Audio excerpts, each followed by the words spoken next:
I asked you guys on Twitter to send me your spiciest, hottest NFL draft takes, and you might be featured in this video, and you didn't disappoint. We'll start with Brett here on Twitter. Goes, Malik Washington goes before Troy Franklin. Now, I asked Brett, I said, hey, send me a super hot take so I can exploit you and use you in the thumbnail for my video. And this is what he gives me. Is this hot? It's a little hot. It's a little steamy because Troy Franklin, we expect to go ahead of Malik Washington. Of course, Troy Franklin, the receiver from Oregon, big-time deep threat, not really polished in any particular way. Now, I know his numbers were great. People are obsessed with numbers. Malik Washington also has incredible numbers. Here's the problem. Even though I might actually prefer Malik Washington to Troy Franklin as well, it's a lot easier to picture Troy Franklin being drafted higher because of the athletic stuff and because of the size.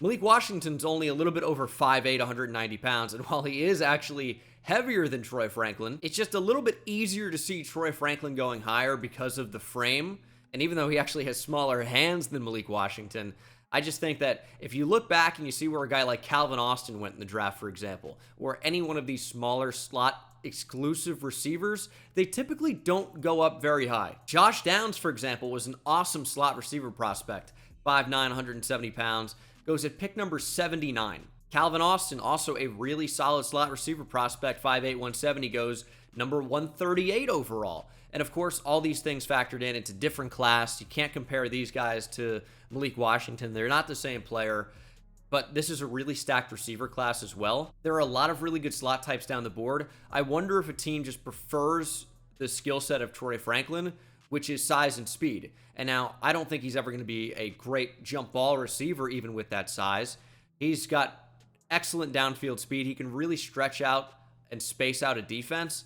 And I do think he ultimately ends up going higher just because Malik Washington doesn't fit the profile of a super valuable draft pick. Blake Murphy has a spicy one, says Jaden Daniels is closer to QB5 than to QB2.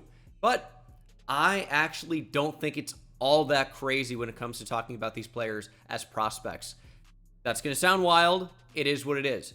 I've been on board with the fact that Drake May is not only QB2 in this class, it's QB1A and 1B with Caleb Williams. I would take Drake May number 1 overall if Caleb Williams wasn't in this class, and I wouldn't consider Jaden Daniels. I think Drake May is that good of a player, and it's so easy. We get caught up with everybody's saying nowadays, his feet are sometimes not in sync. These are correctable mistakes. You can't teach the arm talent. You can't teach the downfield accuracy. Jaden Daniels is very accurate downfield, but he doesn't have near the arm that Drake May has. He doesn't have the experience dealing with pressure the way that Drake May does. And Williams, 1, let's say May number 2. Jaden Daniels, although he's accurate downfield, and although he's got obvious running upside, there are big question marks in his game, and that is with throwing over the middle of the field, same way it is with Michael Penix. Can they do it? We'll have to see. They didn't really do it that much in college. They weren't really asked to. Is there going to be a big learning curve? Are they going to be able to do that at the next level successfully? We've seen quarterbacks be successful without that. Aaron Rodgers, Russell Wilson. These guys have made their living throwing the ball to the outside part of the field. Now, I will say that Jaden Daniels I do actually still like quite a bit, but is he closer to J.J. McCarthy, who I do like as a player, even though I recognize he's also got a lot of development to do, and a lot of that comes with experience. Jaden Daniels, Michael Penix, Bo Nix, all with this super late breakout age, and you wonder, okay, well, give J.J. McCarthy or Drake May or Caleb Williams that level of experience and those amount of snaps, well, maybe they're way, way, way better than a Jaden Daniels or a Bo Nix or a Michael Penix. So for me, I think factoring in age and upside, I actually can get on board with this a little bit, but Jaden Daniels to me is going to be QB3. I will, of course, be live for the NFL Draft, by the way, here on this YouTube channel for night 1 at least, and probably night 2. Day 3 will be over on my Twitch channel, I would bet, twitch.tv/Bengal. Link in the description, as always, as we get to a question from one of my Twitch mods. And Derek says, Defensive Rookie of the Year is going to be a guy taken outside of the first round. And I think when you factor in all the offensive players that are going to go in the first round, I don't even know that this is that hot of a take at all. Let's think about it, right? Because you're going to have at least 4 quarterbacks, maybe 5 or 6 if Bo Nix or Michael Penix gets in there, right? With all the receivers, we might see 5 to 7 go in the first round. Something wild, but definitely possible. And then all the offensive tackles. We might see a couple of interior offensive linemen go in there as well. So let's think about the defensive players that are actually going to go in the first round. We would think Quinyon Mitchell. We would think probably Nate Wiggins at corner. We're going over the corners first. Probably Kool-Aid McKinstry. Probably Cooper DeJean. Can't say for certain on anyone outside of Quinyon Mitchell and Terrion Arnold from Alabama, though, probably. Safety? Probably no one. Maybe Tyler Nubin gets in, right? Maybe Jaden Hicks gets in, but I doubt it. At inside linebacker, maybe Junior Colson or Edgerrin Cooper get in, but I don't know that that's going to happen, but it's a possibility, I guess. Outside linebacker, I'll just talk about the edge rushers. Chop Robinson could be. Dallas Turner will be. Maybe we see Marshawn Nealon from Western Michigan. You know, maybe we see, well, of course we're going to see, we'd expect Leatu Latu, depending on the injury stuff.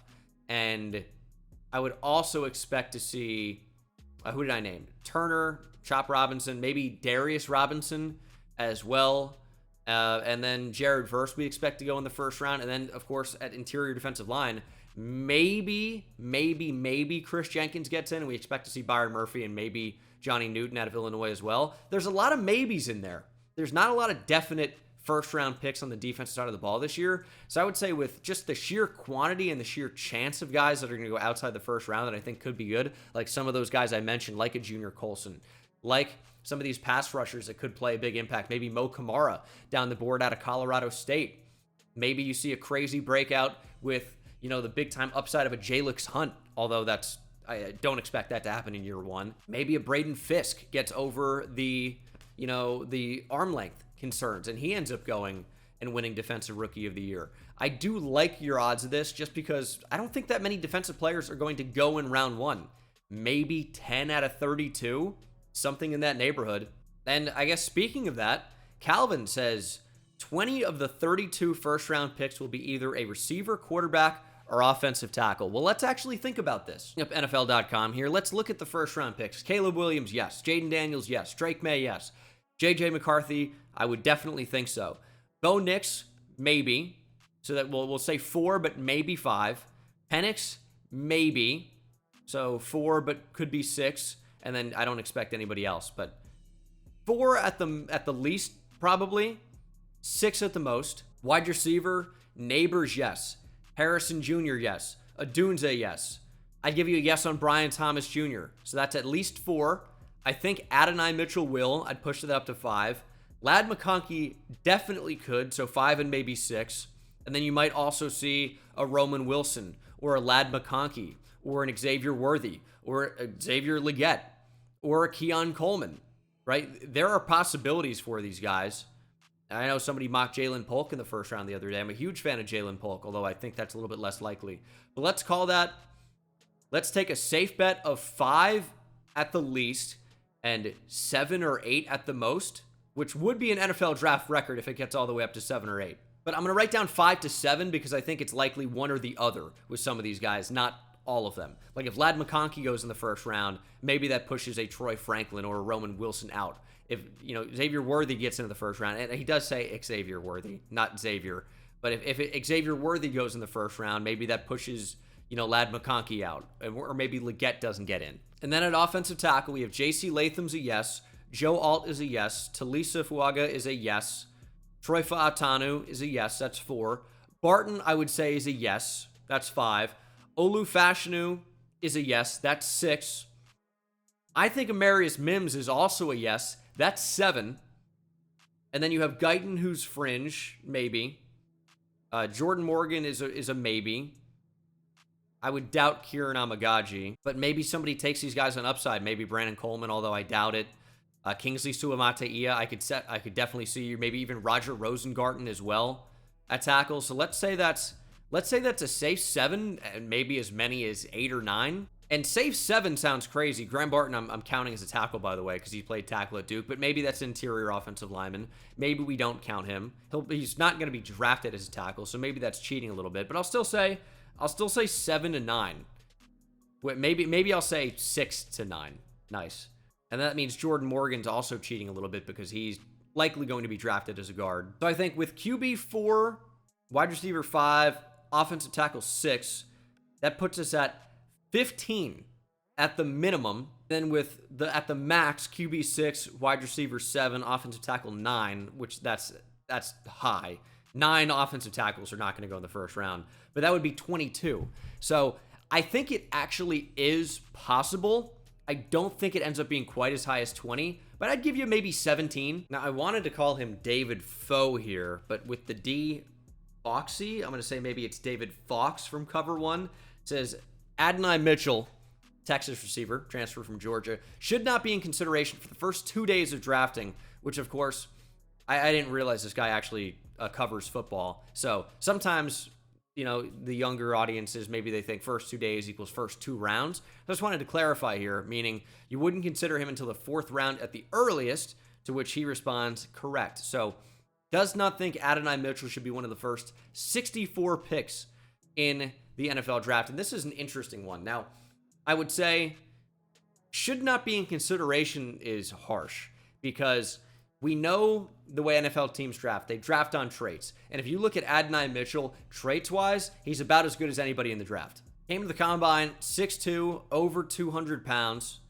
had the 3rd best athleticism score, according to the NFL combine grade here, however they rank that. It's not RAS from Math Bomb, Kentley Platt, but came out, ran 4.34 in the 40, had a vertical jump near 40 inches, and then a broad jump well over 11 feet.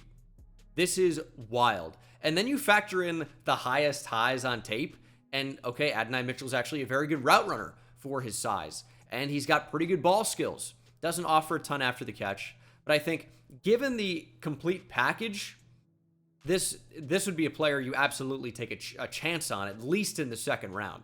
Like, you look at a guy like A.J. Brown, or especially DK Metcalf. Some of these guys fall for whatever reason. Metcalf, maybe due to the neck injury at Ole Miss. Maybe that's why he fell. Some were concerned about the body fat. It's hard to know exactly why anybody falls, right? Most of the time for us outsiders looking in. But for Adonai Mitchell here, yes, recently the diabetes stuff came out. Maybe when his blood sugar is not properly regulated, he's got an attitude problem, they said. I don't know the validity of any of this, right? I hadn't heard any of this until very recently. So I would say overall, if you're just talking about the upside here, you got to take a chance on him inside the first 64 picks, right? But, you know, should he not be in consideration in the 1st round? You know, maybe you're worried about the effort on film when he's not involved in the progression. I get that. That was a frustrating thing. And, of course, he wasn't highly productive at Texas either. He had, you know, a couple of good games and overall wasn't too bad. But you factor in also that this guy wasn't able to stay on the field really at all at Georgia before transferring to Texas. I get the pause with him, even though I obviously have my Texas bias. I love him as a player. You know, I do get what you're saying. I just think it's a little extreme. P-Boy says, I think Devontae Walker should be a late 1st-round pick. He has the potential to be a top 10 receiver in the NFL the next years. The Bills, Chiefs, or even the Ravens should consider him. And I think there's actually an argument to be made here. I like Tez Walker a lot as a player. He's a player we were talking about as a potential 1st-round pick, and then he didn't exactly woo everybody in the offseason process, was dropping the ball a little bit at the Senior Bowl, or a lot of bit at the Senior Bowl. But if you look on film, he's not really dropping the ball often, if at all. I think only, you know, maybe 2 or 3 drops over the past year or so, and that's not really that concerning. I don't really think that's a problem at all. So if the hands weren't a problem on the film, and then he comes out and he drops the ball in the week of practices at the Senior Bowl, well, it's not ideal, but does that mean we should totally ignore what he did in the actual game setting? And when you look at Tez Walker, just from a size and athletic profile standpoint, he is great. 6'1.5", just under 200 pounds. Came out, tested obviously very well, ran 4.36 in the 40. 10-yard split was a little over 1.5. Vert was insane, over 40 inches. The broad jump was over 11 feet. This is a really good athlete who is a fluid mover on film as well. This is somebody that can really get down the field as well. If you like Troy Franklin but don't like Devontae Walker, I don't know what you're missing. Yeah, I think Tez Walker is the Troy Franklin mold, but a better player to me. So that's just my opinion. But yeah, I would definitely consider Tez Walker at the back end of the 1st round if some of these elite receivers are off the board. Now, is he going to go there? Is he going to have the potential to be a top 10 receiver in the league? Those are obviously lofty expectations to put on a player. But yeah, I think he is quite good, and I think his best football is in front of him. I think The potential is sky high. Colts guy Nate says the Colts trade up in the first round and take Brock Bowers. This is an interesting one, and I think the fit is good because we think the Colts would take a tight end at this point. Does Brock Bowers meet the athletic profile for the Colts? I would say probably does. We know the Colts really love their great athletes, but we also know the Colts don't really like trading up very much. And Chris Ballard is usually more of the trade back guy than the trade up guy. So would Chris Ballard, the GM of the Colts, would he move up in the draft to take a tight end? And that's kind of how you have to think about this, because yes, Brock Bowers is a great player, and we think the Bears at 9 would be a team that should consider trading down. Only 4 picks in the entire draft, 2 of them inside the top 10. We think the Bears would probably move down, especially if you look at number 9. Let's say Marvin Harrison Jr., Malik Neighbors, Rome Odunze all off the board. Who do you take if you're the Bears? Defensive player? Maybe it's Dallas Turner, maybe it's Jared Verse, maybe it's Byron Murphy. But a trade down might make the most sense for them. So let's say the Colts move up from 15 to 9, but I just don't know that the Colts are going to make a move up. I could see it happening because the fit is good, but I don't know if it's in the MO of Chris Ballard. Hey, Bengal, now that we're heading into the weekend, who do you think is going to win the Masters? Yeah, big golf guy over here. I'll go Scotty Scheffler. Hook 'em horns. Dre Day says, Penix has a chance to be the best quarterback from this draft as long as he stays healthy. And it's tough to say that. Anyone has a chance to do anything, right? Like, fine.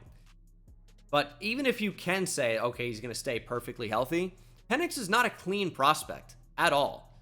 He's a guy who had plenty of time to throw, did not have a history of improvising, wasn't really able to when he actually did face pressure. I don't care how fast he ran at his pro day.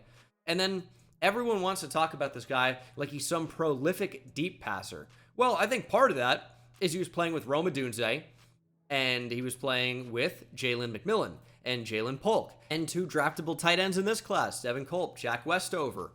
The offensive line could have 2 first-round picks if Roger Rosengarten sneaks into the first, like we talked about a little bit earlier. Troy Fautanu will be a first-round pick, so already had very good tackles. Rosengarten will be drafted easily, probably within the first 2 days. So the situation was perfect. It's like LSU of the pack. Jaden Daniels also had this crazy receiving core and these great tackles at LSU. But for me, and you will notice this if you actually watch him rather than looking at his highlights and best throws, I want to show you Corey here on Twitter, one of the best follows you can do. Really knows his stuff, big Browns guy. Highly respect his opinions. So he charted, so you can see numbers alongside what I'm actually saying here. These are numbers regarding on-target percentage for the top quarterbacks in the draft. Jaden Daniels was number 1 at over 76%. And you can see Penix here is number 5 of the top 5 quarterbacks, 64%. So the difference from even Penix to Caleb Williams is staggering. And then from Williams to Jaden Daniels is obviously a big step up. And some of that might be, okay, they're throwing the ball so much that you're going to have more errant throws. But the consistency was not there with Michael Penix. And when you look at, Corey's on-target percentage from 25-plus yards, this is deep passing. This is deep passing overall. Spencer Rattler was actually number 1, very close to Jaden Daniels, 67% for these guys. May is right there. Caleb Williams not too far behind.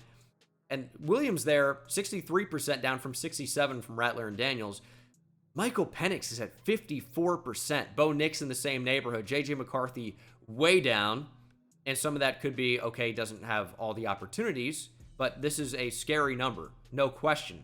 But when you talk about the overall accuracy, the weighted on target percentage, according to Corey here, like Penix is not blowing you away with his accuracy down the field. And he can throw it far. He can whip it. He's got a great overall arm, but he's not some pinpoint accuracy type QB.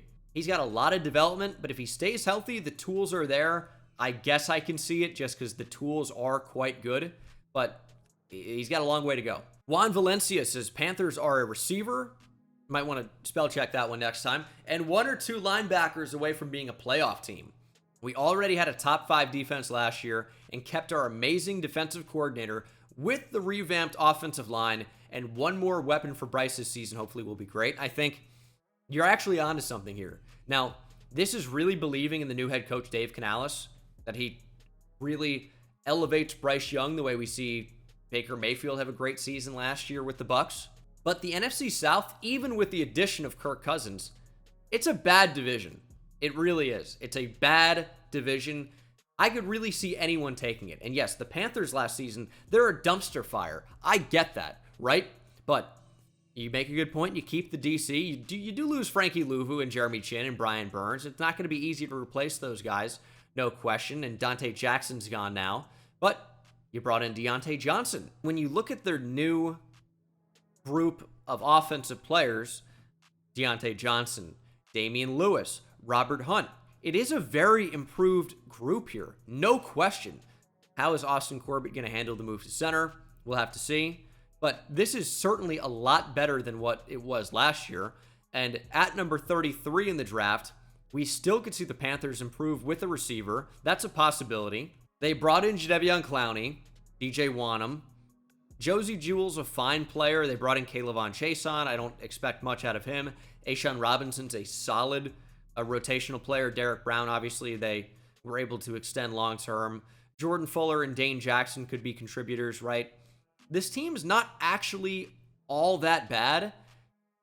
I know that sounds crazy because they were the worst team in football in 2023, but I think with all the improvements they made, if all goes right, yeah, the Panthers could be knocking on the door of being a playoff team due to how much their team improved. If Dave Canales can get the offense in order, they've got, some high picks to take advantage of, even without any in the first round. This could be a team that does experience a quick turnaround if all goes well. It hasn't recently, but the potential is there. It could also completely blow up in their face. They spent massive money to bring in 2 guards. Deontay Johnson's a rental, and then they lost a lot on defense. So I could see it totally blowing up, but if the Panthers just make a couple of good picks, this team could be quite good by NFC South standards. Obama has responded to my tweet. Says, Odunze gets picked before Neighbors. LaDamian Webb goes on day 2. No, I don't see that, but all right, maybe. Maybe. I'll never say never. And a DB is the first defensive player off the board. I like these 3. Start with Odunze gets picked before Neighbors. Let's agree that the top 3 is tier 1 of receivers with Odunze, Neighbors, Harrison Jr. I could definitely see Odunze going before Neighbors depending on the team that's picking. And if Neighbors has some off-the-field stuff, we've heard, rumblings of his coachability, that arrest and then the charges dropped on Bourbon Street, Mardi Gras. Does it end up factoring in? Maybe, maybe not. But when it's close, when the 2 players are so talented and have different skill sets, I could definitely see this happening. For sure, I could see it happening, although I do think Neighbors does end up going ahead of Odunze. I don't think it's impossible. We'll touch briefly on LaDamian Webb. Of course, the senior running back from South Alabama has been in college now since 2020 was his first play year, so 2021 didn't play, 2022, 2023. Was pretty productive at South Alabama.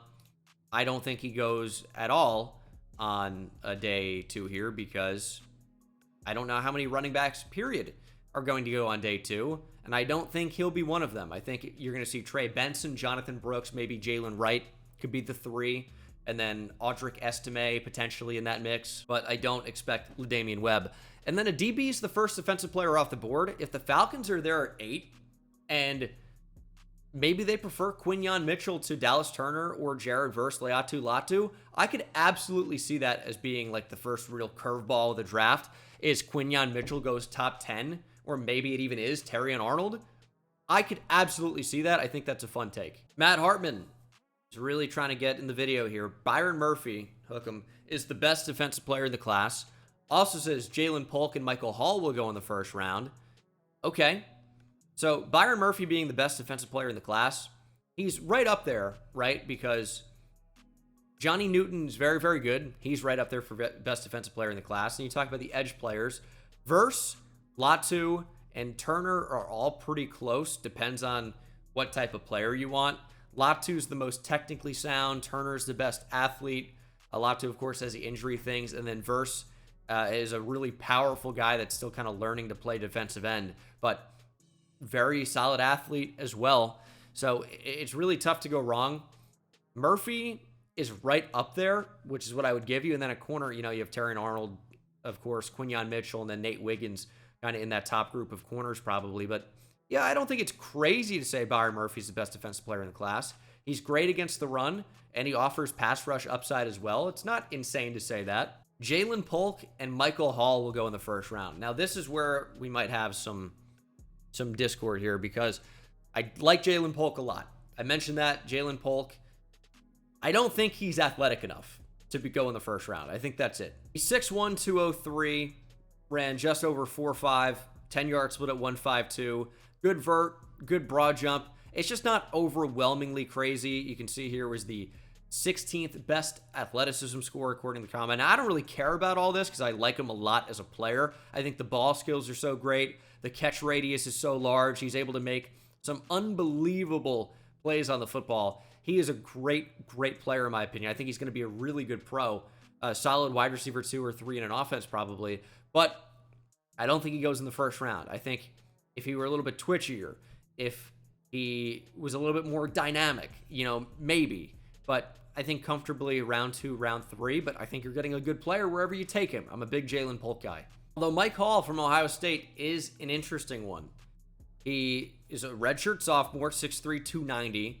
Arms are decently long at 33.5 inches on the interior. He's quite a good athlete. Didn't test, but is quite a good athlete.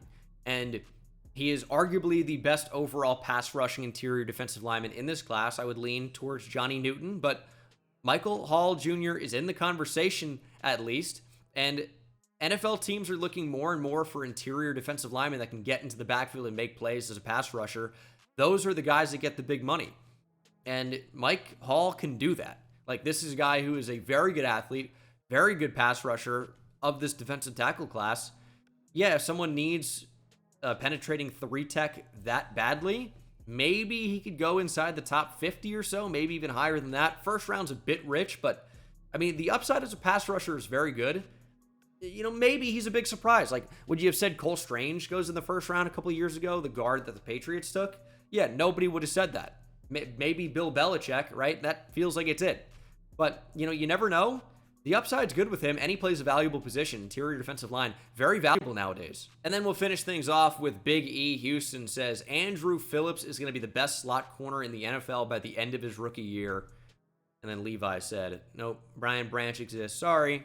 And yeah, that's kind of it, really. It doesn't necessarily have to be Brian Branch, but it's going to be very, very tough for a rookie to come in and just be the best slot corner in the NFL. Now, Andrew Phillips, I agree, is probably best suited for the slot. I wonder if a team would try him on the outside first. He's 5'11", 190 with 31.25 inch arms. Like, it's not crazy to say that he could be a player that goes on the outside. Now, the athleticism score here feels crazy. I don't know how exactly they factor that in. Check the score breakdown here. I mean, we can't really see exactly what they do here, so things are projected, but he ran sub 4.5, is good, solid for a corner. 10-yard split was great at 1.51. Vertical jump was over 40 inches, and the broad was over 11 feet comfortably. It feels better than the 19th best athlete at cornerback to me. I love Andrew Phillips as a player, but stepping in right away as a rookie and being the best slot corner in the league, that's going to be really tough. I like where your head is because I think he's going to end up being a really good player. But yeah. Last one we'll talk about here is Keon Coleman fell down draft boards because he's not fast. It's not just that. It isn't just that.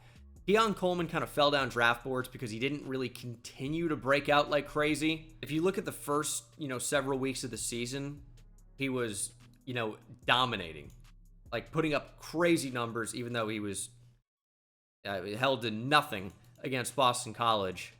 Didn't do much against Virginia Tech. Did have 2 touchdowns against Wake, but as you can see, I mean, the production really did fall off, and that was one of the big things he had going for him. And then you go back and you look at the film, and he does have trouble separating. But I think part of that was, okay, look at the offense he's playing in.